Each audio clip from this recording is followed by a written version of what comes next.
미국은 안 돼요. 이거 좀 올리면서 해야 돼요. 다행히 아주 좀 인사하시고 이제. 네. 시간은 많지 않으니까 10분에 19분입니다. 많아요.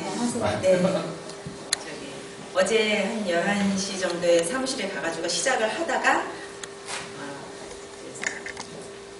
안 카메라로 내가 원하는 그림을 딱 찍어서 내 걸로 만드는 방법을 배웠습니다. 그리고 오늘 이렇게 알마인드를 처음으로 제가 프로그램을 만져가면서 새벽까지 밤에 퇴근하자마자 해봤는데 이렇게 하면서 생각이 많이 정리가 됐어요. 그리고 사실 마인드맵이기 때문에 생각이 떠오르는 대로 자료를 먼저 확보를 하고 그 자료를 마인드맵에다가 넣는 것에 일단 집중을 한 것이고 마지막 결국 부분에서는 아직도 정리가 남아있다는 그런 미결된 상태로 제가 이를 가지고 왔습니다.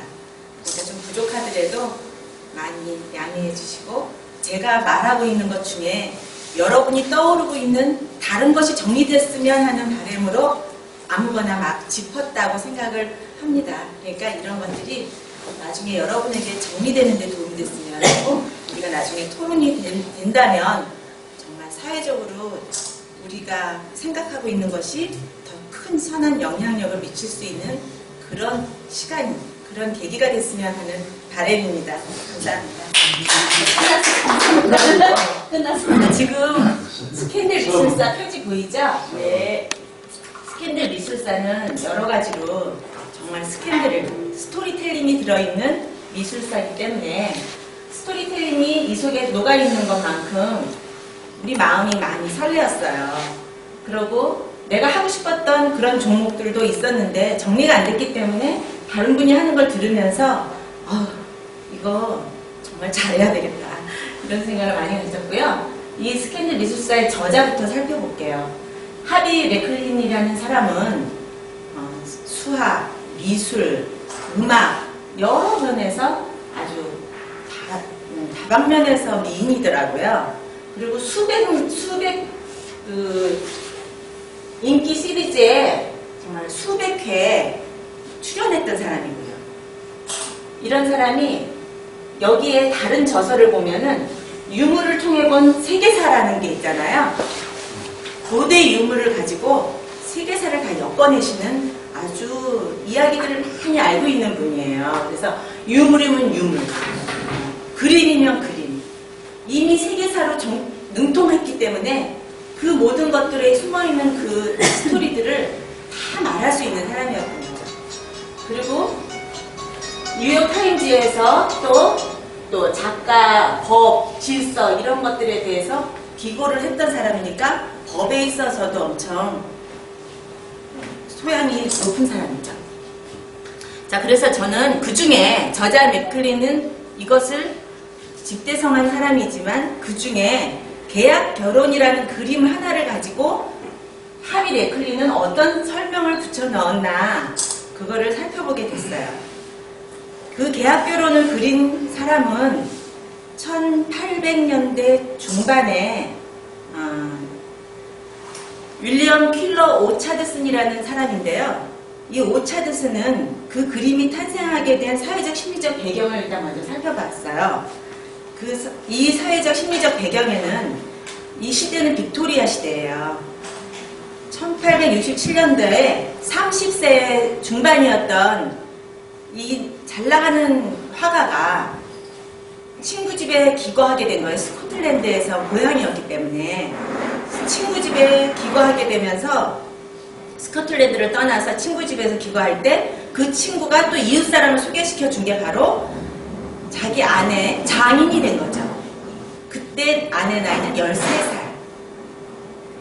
그리고 이 오차드스는요, 바람둥이 가치로 아주 매너 좋은 신사긴 한데 그렇다고 그 딸을 넘보면 아니라고 나중에 그 딸 이야기하더라고요.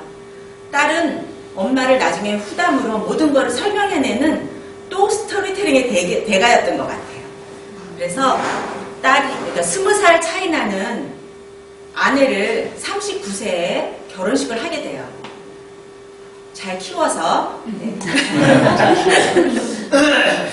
그런데 그 사람은 오차드스는 원래 역사화가였어요. 역사 속에 있는 그 스토리를 그림으로 그려내는 역사화가였는데 그 중에 딱 두 점이 사회적, 심리적, 가족 드라마를 그린 그림이었던 거예요. 그게 뭐냐 하면 바로 이 결혼, 그러니까 계약 결혼, 그 다음에 계약 결혼 그 후라는 두 점이에요. 그 계약 결혼 그 후라는 그 그림은 계약 결혼의 종말을 의미하고 있는 건데 5월과 12월의 결혼이라는 부제목을 갖고 있어요. 여름과 겨울이잖아요. 초여름과 아주 삼엄한 겨울에 겨울이 맺어졌다라는 뜻으로 정말 어울리지 않는 결혼이었다는 그런 내용을 담고 있고요. 그것은 비극적인 종말을 담고 있어요. 자, 그러면 그림을 한번 볼까요? 이게 좀 넓히고 싶은데 넓은 게 이렇게? 아니 그게 아니라 네, 이대로 살죠. 잘했어요. 그림을 잠깐 보면서 심드렁한 여인이 보이죠? 과연 오차드스는 이 그림을 통해서 자기 자신을 표현하고 있었을까 하는 생각이 먼저 떠올라요. 사생활을 아는 사람이. 나이 많은 할아버지 마치 물개 수염을 가진 이 남편이 귀족으로 보이죠?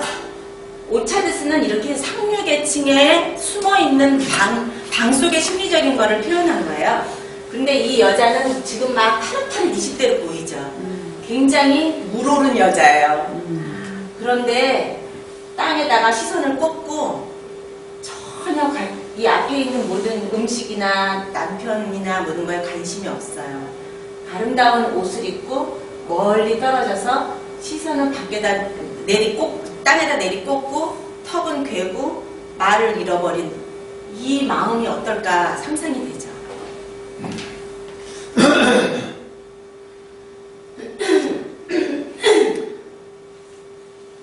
이거는 결국은 1800년대 중반에 일어난 그림이라고 그랬잖아요. 그리고 결혼도 그렇고 결국은 1900년에 빅토리아 시대가 종말되는 그 시점에 이거는 영국 떠나서 미국까지 바다 건너 미국까지 이 금박 입힌 세장 안의 새라는 아주 유명한 유행가가 나왔어요. 그녀는 금박 입힌 세장 속의 새 보기엔 아름다워 행복하고 근심 걱정 없어 보이지. 그러나 보이는 건 다가 아닌 것을 덧없이 흘러간 삶이란 슬픈 것. 젊음은 나이와 짝을 이룰 수 없다네. 그녀의 미모는 8년에 노인의 황금을 댈까. 그녀는 이제 금박 입힌 세장 안의 새. 이 노래가 그때 대중가요 중에 가장 감성을 건드리는 그 유행가 전달력이 아주 강한 멜로디로 틴판 앨리식 멜로디라고 그러거든요. 그거에 실려서 엄청나게 대중을 휩쓸었대요. 자, 그럼 1900년대에는 이런 일이 있었는데 이 내용 속에 마지막은 어떻게 됐을까? 저 그림이 과연 화가의 심리적인 거를 거기다 표현했을까? 이 화가는 여기서 의도한 게 뭐였을까? 저도 생각을 했는데요. 저는 생각이 그 화가는 굉장히 아주 부부지간에 친구 같고 서로 배려하고 재미있는 삶을 살았대요. 20년 차이 난 젊은 여자가. 그리고 딸이 그거를 다 증언하고 있어요. 우리 엄마 아빠는 굉장히 친구같이 살았다. 그리고 마지막에 20세 연하 오차드슨 부인이 어떻게 해서 죽어가고 병들어 늙어 죽어가고 있는 남편에 대해서 그 태도를 했느냐 하면은 남편은 이 그림을 통해서 젊은 아내의 삶을 자꾸 고발한 거예요. 이 시대의 여성은 과연 그 다음엔 어떻게 될 것인가. 그리고 이 결혼 풍속도가 우리에게 어떤 것을 미래를 던져주고 있는지를 계속 고발하고 있었던 거라는 생각을 하게 돼요. 왜냐하면 그 여인은 또 하나의 스토리텔링을 만들어낸 사람이 된 거예요. 20세 연하 부인은 남편의 생명이 꺼져갈 때 험난한 바깥일을 해가면서 정말 그때는 귀족들은 절대 밖에 나가서 안 하고 종들을 부리면서 살았잖아요. 근데 남편 모르게 바깥일을 해가면서 남편에게 최고 호화로운 집에서 살면서 그 집을 영유하고 있는 그 모습을 계속 안심을 주는 거예요. 당신은 우리 괜찮아. 우리 굉장히 잘 살고 있고 앞으로도 이렇게 살 거고 나는 궁핍은 거리가 먼 사람이니까 당신이 돌아가시더라도 우린 재산이 넉넉해. 이거를 아내가 남편에게 안심을 시키기 위해서 계속 그 가장 호화로운 3일충 집을 죽기 10년 동안을 그걸 유지한 거예요. 아주 자기의 그 미래를 확보하려고 하는 마음보다는 자신의 그런 거를 감춰가면서 미래의 불안감을 감춰가면서 그냥 남편의 오직 행복만을 바란 거예요. 그래서 이 사랑이 깃든 헌신 이런 구도로서 새로운 스토리텔링의 작품을 만들어낸 아내는 나중에 남편이 죽고 나서 사회적인 어떤 여론이 형성이 돼가지고 그 사람에게는 앞으로 이대로 살기 힘들겠구나 싶은 그런 여론 때문에 400만 불의 민간연금을 받게 되는 그런 계기가 되는 그림이 됐다고 볼 수 있어요. 참 선한 끝은 있다고. 자, 그러면 거기에 책을 읽으신 분은 알겠지만 이거는 윌리엄 퀼러 로차드슨이 쓴 그림이라고 그랬잖아요. 거기에 그 100년 전에 1700년대에 윌리엄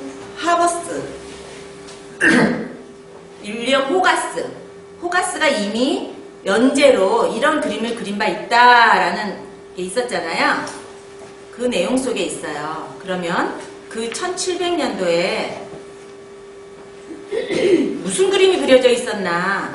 그건 바로 결혼 풍속도인데요.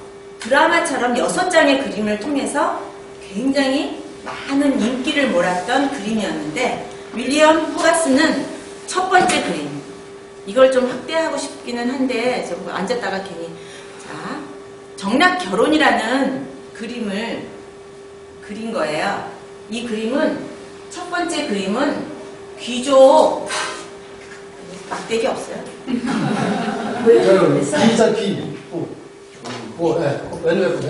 네, 여기 있는 귀족은 여기 다리에 풍이 와가지고 절름발이 신세고요. 이거는 이 그림 속에서 얘기하고 있는 건 이 사람은 몰락해가는 귀족이라는 뜻이에요.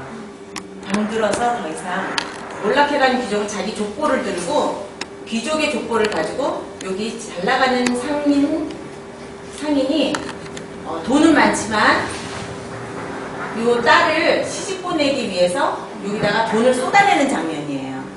그리고 여기 중개인은 그것을 계약을 일어나게 해주고 있고요. 여기 남편감은 자기 아내가 될 사람한테는 관심이 없어요. 자기 거울만 쳐다보면서 자신의 나르시시즘에 빠져 있어요. 그리고 여기 있는 요 사람이 나중에 이 집안을 다 말아먹을 변호사인데요.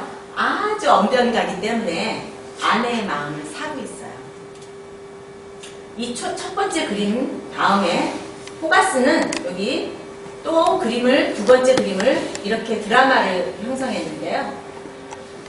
남편은 여기 옆에 뭘 끼고 있냐면 자기가 매춘부에게서 받아온 밤에 쓰는 모자 있죠? 캡, 나이트 캡을 갖고 있어요.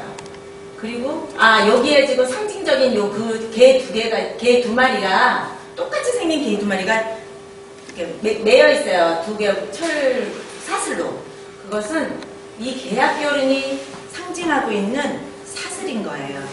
그리고 꼼짝달싹 못하게 묶였다. 자, 그런데 이 여자는 귀족답지 않게 두 팔을 머리에다 올려가며 굉장히 아주 히스테릭한 표정을 보이고 있고요. 태도를 보이고 귀족은 귀족답지 않은 틀어진 모습으로 밤새 매춘부랑 같이 놀고 먹고 흥청거리고 온 그 모습이에요. 그리고 여기 다 넘어져 있는 뭐죠 이게? 의자가 뒤로 넘어져 있죠? 이거는 아주 집사가 도리도리 하면서 이 방을 떠나는 모습이에요. 이제 굉장히 어지럽고 귀족이지만 굉장히 가정이 불안하다는 느낌을 들죠. 세 번째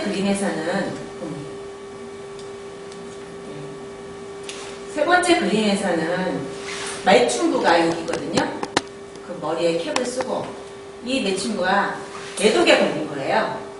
그래가지고 병원에 찾아왔는데 이 의사는 돌팔이 의사예요. 그런데 매춘부가 여기서 처방한 대로 낫지를 않으니까 도로 달라고 하고 있는 중이에요. 그러니까 줄 마음이 없는 돌팔이 의사인 거죠. 이런 상황을 보여주고 있고 결국은 이제 백작으로 승격이 돼요. 왜냐하면 그 아버지가 돌아가셨기 때문에. 자, 아버지가 돌아가시고 백작으로 승격이 된 요 아내는 백작 부인이 되기 때문에 특별히 자기 침실에서 손님들을 맞이할 수 있는 권한이 있어요. 근데 이 침실이 여기 있는데 남편은 여기 있어요. 침실에서 손님들과 즐기고 있는 이 잔치 분위기는 여기에 그 변호사가 있는 거예요. 이 변호사가 아내의 가장 가까운 데서 유흥을 즐기고 있어요. 네 번째 그런 모습 속에 결국은 이 아내는 여기 도망가고 있는 밑에 갑옷은 변호사가 보이죠? 결국은 변호사랑 밤에 같이 잠을 잤는지 남편한테 들켜가지고 남편이 결투를 하다가 여기 피 보이죠? 여기 칼이 꼽혀 있어요. 죽어요. 그리고 요 마지막 그림은 결국은 아내도 독을 마시고 왜냐하면 그걸로 인해서 남편이 죽게 됐던 것과 이 사람은 사형을 당해요. 저기 변호사가 사형당하고 결국 이 아내의 그런 괴로움은 응독하면서 여기 아기를 데리고 여기다가 막 들이밀면서 깨어나라고 하는 그런 모습이 안타까운 그런 정말이 보이고 있어요. 자, 이럴 때 윌리엄 호가스는 이 유행에 따른 시리즈를 협곡에 담아냈고 이 유행에 따른 결혼을 1745년까지 계속 전시를 했다는 뜻이에요. 그래서 이 계약 결혼은 우리의 앞에 지금 현실이 아니라 아주 200년 정도 돼가고 있는 유럽의 풍습이었는데 그 다음이 문제죠. 우리한테 계약 결혼하면 떠오르는 작가가 있어요. 시몬느 드 보바르. 저는 이제 시몬느 드 보바르가 떠오르더라고요. 네, 그 사람이 1900년대 초에 태어나서 계약 결혼을 했다고 사르트르하고 계약 결혼을 했다고 했는데 내가 깊이 연구해보고 생각해본 경우가 별로 없었거든요. 그냥 유럽에서 일어난 어떤 사람이겠지. 그러나 지금 우리에게 있어서는 이 사람의 영향력이 엄청 커요. 뇌리에 박혀 있어가지고 자기도 모르게 사회가 이러니까 라고 생각하면서 결혼이라는 것은 하나의 우리는 계약 속에 살고 있어. 저도 사실 20년 동안 결혼 생활을 하면서 숱하게 장난스럽게 남편한테 그런 말을 했어요. 왜 지금 100세 시대에 70년을 한 사람이랑 살아 20년만 살다 교대하자고 막 안식년을 갖자고 나는 혼자 살아 싱글로 해보고 싶어 한번 막 이렇게 말을 했어요. 그러나 그것은 건강할 때 얘기더라고요. 자, 사르트르는 원래 아주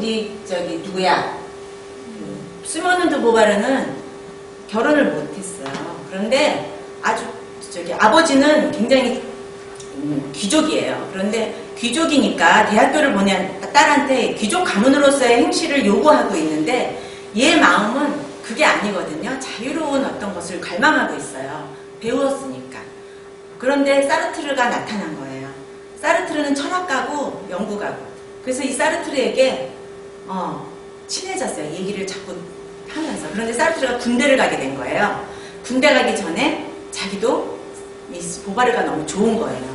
그렇지만 결혼을 할 수 있는 여건과 이런 것들에 대해서는 아직 미진하니까 2년간 계약 결혼하자. 그리고 그 여러 가지 조항을 제시한 거예요. 그래서 이 사람은 결국 둘이 계약 결혼을 했고 그 계약 결혼은 자전적 소설인 초대받은 여자라는 책도 쓰고 또 다른 책도 계약 결혼이라는 책 그거를 쓴 거예요. 보바르가. 그 내용은 일단 거기까지. 제자와의 그러면 그 다음에 어떻게 됐을까? 예, 또 계약했어요. 2년 뒤에. 자꾸 재계약하면서 자꾸 계속 잘 지냈어요. 그런데 결국 그 계약 결혼은 사회적으로 인정받지 못하고 있는 상황이기 때문에 보바르는 사르트르와 제자 간에 사랑을 하고 있는 그것을 참아내야만 했어요. 그리고 몹시 괴로웠어요. 그 감정적인 것을 좀 공감이 가더라고요. 아, 이것 때문에 우리는 딸을 계약 결혼을 못하게 하는구나. 그리고 이제 드디어 이 계약 결혼에 대해서 가장 잘 다룬 사람이 누군가 생각했더니 이제 사르트르와 보바르는 26년도에 계약 결혼을 했고요. 1926년도에. 그 다음에 1972년에 태어난 러셀, 우리 지성의 최고봉 러셀이 결혼과 도덕에 관한 10가지 철학적 성찰이라는 책을 냈는데 이게 1950년도에 만들어졌는데 여기에는 우애 결혼을 이야기하고 있어요. 우애 결혼. 우애 결혼은 계약 결혼하고 약간 달라요. 청소년들에게 시사하고 있는 게 있어요. 아, 진짜.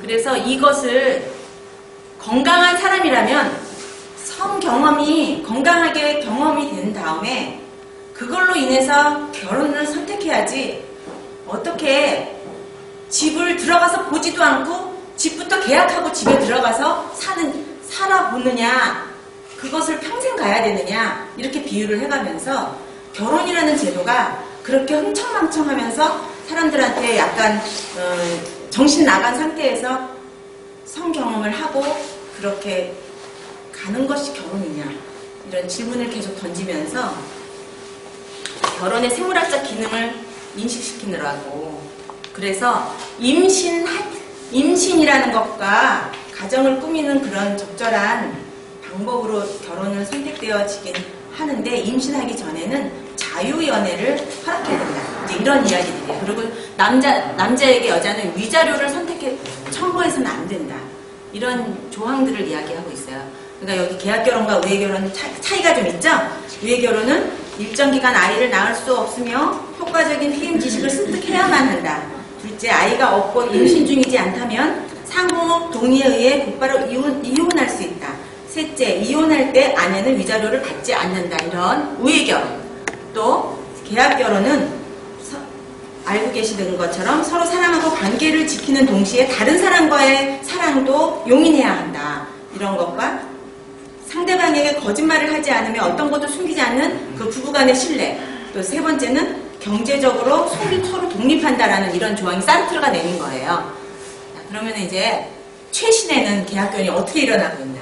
탑스타 톰 크루즈와 케이티 홈즈의 계약결혼 이야기가 요즘 세간에 화제가 되고 있는데요. 2009년도에 결혼했어요. 계약결혼으로. 그 계약결혼 조항이 뭔지 궁금하지 않으세요? 톰 크루즈와 케이티의 계약결혼은 2011년도까지 굉장한 난리가 났어요. 또 재계약을 하면서 그게 뭐냐면 아직은 어떻게 된 건지 잘 모르겠는데 딸 수리가 태어났어요. 그 수리가 태어났을 때 300만 달러를 달라. 케이티 홈즈는 한 해 의상비 75만 달러를 청구했어요. 매년 다시 결혼하는 조건으로 300만 달러를 또 청구했어요. 또 수리 출산으로 추가금의 2,500만 달러를 받았어요. 이미 이제 지금 말한 거는 다 받았어요. 톰 크루즈한테. 그 다음에 두 번째 재계약을 하기 위해서 새로 요구되고 있는 것은 케이티 홈즈 한 해 의상비가 200만 달러로 올라갔어요. 그 다음에 미션 임파서블이라는 영화 다음에 시리즈에 나를 출연시켜 다오 하고 요구했고요. 딸 수리의 크루즈의 종교를 톰 크루즈가 갖고 있는 그 종교를 선택하는 데 있어서 사회적으로 지탄을 받고 있는 종교이기 때문에 그걸로 위자료를 청구해서 50만 달러. 자녀 출산을 두 번째 아이를 낳으면 1,100만 달러를 달라고 했고요. 아니. 출산 비용만 1,100만 달러고 동생을 출산하게 되면 130억을 바로 또 요구한 거예요. 그러나 이것을 가지고 톰 크루즈는 그거를 절충하자 550만 달러로 이렇게 또 자녀를 2011년 안에 낳으면 200만 달러를 주겠다 이렇게 협상하고 있어요. 네. 자, 그러면 이분들은 여기에 나 있는 거 제약만 계약했을까요? 과연? 우리가 성생활을 몇 번 어떻게 하면 얼마 달라 이런 거 안 했을까? 자, 그래서 요즘 이슬람계에서는요, 계약 결혼을 어떻게 보고 있냐면은 절대 불법이다. 절대 악법이다. 그거는 해서는 안 된다라고 했고요. 지금 이걸로 인해서 우리나라 며칠 전에 4월 23일 날 법률 행위로서 이제 가장 순수해야 할 결혼이 지금 결혼 중매 회사를 통해서 굉장히 많은 그 소비자 무리가 빚어지고 있대요. 우리는 모르고 있지만 그 귀족들 간의 결혼이라는 이런 계약 결혼 상태가 자꾸 일어나고 있어요. 우리나라에서. 그래서 결혼정보회사의 한국소비자원과 서울시는 미혼 남녀들의 결혼정보업체가 올 1분기 동안 58건이 발생했는데 이것에 대해서 이제 배우자의 조건이 내가 말했던 거랑 프로필을 다르더라. 직업, 학년, 나이, 뭐 재산, 종교 이런 것들은 다 허위더라. 이런 걸로 인해서 지금 위자료 청구라든가 피해보상 청구들이 막 속출하고 있대요. 이런 것들이 점점 이게 정말 과연 기인가 아닌가를 하기엔 너무 어렵기 때문에 이게 지금 사회적으로 너무나 큰 파장이 있겠구나 싶어서 민생 침해 경보 발령이 일어났어요. 23일날. 마지막입니다. 여러분에게 궁금한 질문 하나 할까요? 과연 러셀은 노벨 평화상일까? 노벨 무슨 상을 받았을까? 1950년도에. 그리고 러셀은 지성인답게 98세까지 살았어요. 1970년도에 죽었어요. 네. 노벨 무슨 상을 받았는지 알아맞히고 보세요. 손 들고. 상 드릴게요. 문학상 뭐죠? 러셀은 결혼과 성이라는 그걸로 인해서 지탄이 돼서 대학에서 잘려요. 이런 이야기를 했기 때문에 종교에 위배되고 막 그래서. 그러나 나중에 노벨 문학상을 받게 되는 계기가 된 바로 결혼과 성이라는 그런 지성인이 된 거예요. 문학상. 그때는 제가 말씀드렸잖아요. 노벨 문학상이라고. 제가. 그 얘기가 나와야 되는데. 그렇게 이거 받으시고 싶어서 저러신 거니까 드리겠습니다. 진짜 먼저 했어요. 문학상? 자, 이상입니다. 다음 이야기. 그렇습니다. 감사합니다.